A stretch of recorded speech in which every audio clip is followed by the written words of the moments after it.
Hello, my name is David Kooby. I'm a surgical oncologist with Emory University and the Winship Cancer Institute in Atlanta, Georgia. I focus on gastrointestinal malignancies and primarily on foregut malignancies, which would include malignant tumors of the benign and malignant tumors of the liver, stomach, pancreas, and intestines.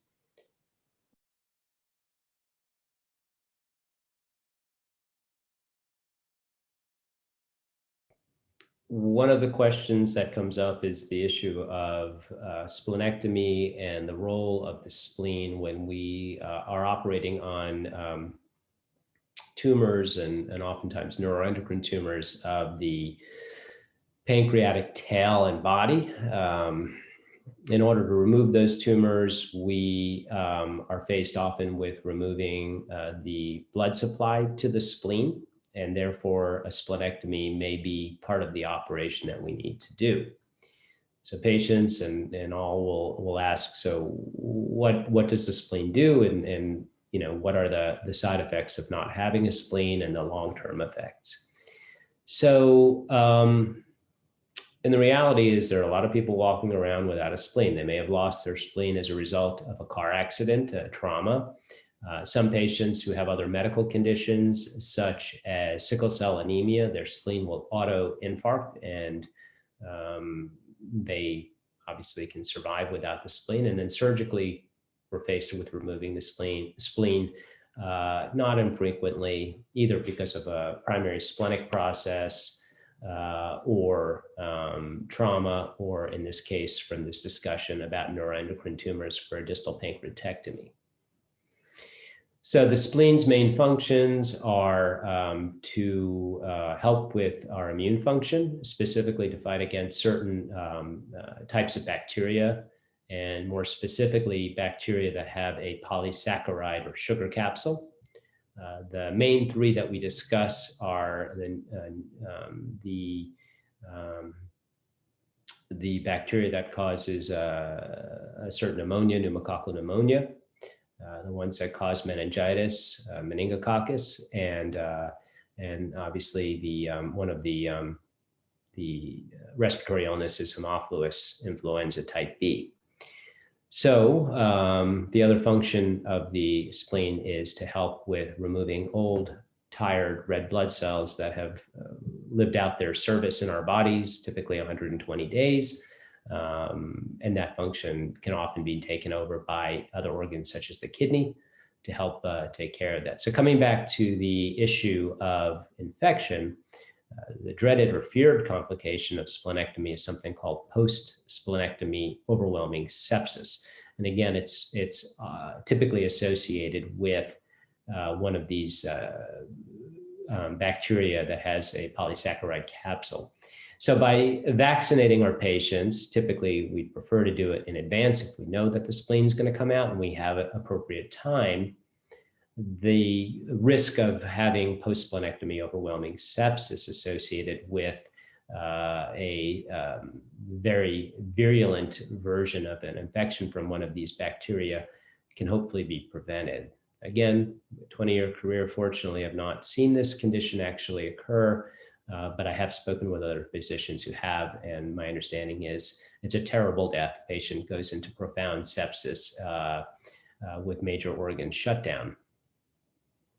So the Center for Disease Control actually has a webpage that patients and physicians can go to see what the recommendations are for splenectomy vaccination. So it's the ones that I mentioned. In addition, there are recommendations around other organisms such as tetanus, diphtheria, and whooping cough, herpes zoster, HPV, and in younger patients or patients born after 1980 or patients who've not had chickenpox against varicella, those who have no underlying immunity. So I would say that infection is the biggest concern. The other thing that we key in on patients who've had a splenectomy is we watch their platelet count pretty carefully, because the spleen, when it's working properly, will keep our platelet counts in check by taking out excess platelet production, something called thrombocytosis. So when we take out the spleen, we'll see the platelet count and the white blood cell count go up. That is a reactive condition.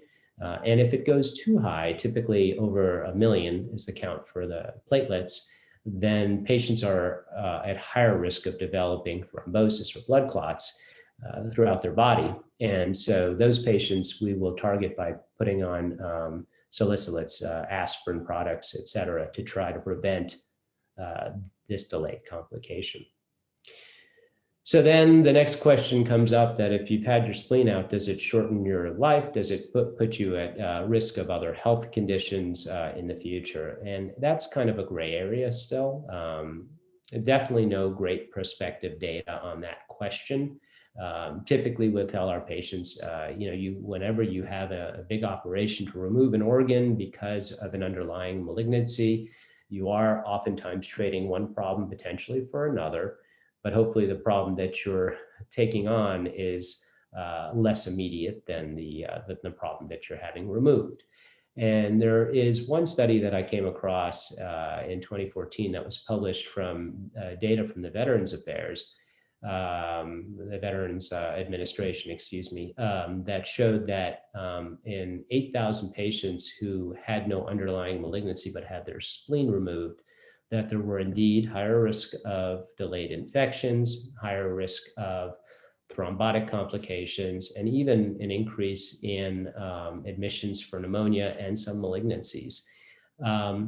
It's really hard to say exactly that the splenectomy was the cause of all those issues, especially because the patients have considerable other medical problems in the VA system. But since this was a comparative follow-up, it is a suggestion that there are some delayed effects of splenectomy. We work pretty hard to try to preserve the spleen in patients when we can, and especially with a neuroendocrine tumor, because we can oftentimes do a spleen preserving operation on the pancreas for certain neuroendocrine tumors. But again, not all of them, and we cannot guarantee the patient that their spleen is going to be preserved going into surgery. So I think it's an important discussion to have with your patient, but I don't think it should be a deal breaker for not going to the operating room to remove a malignant tumor.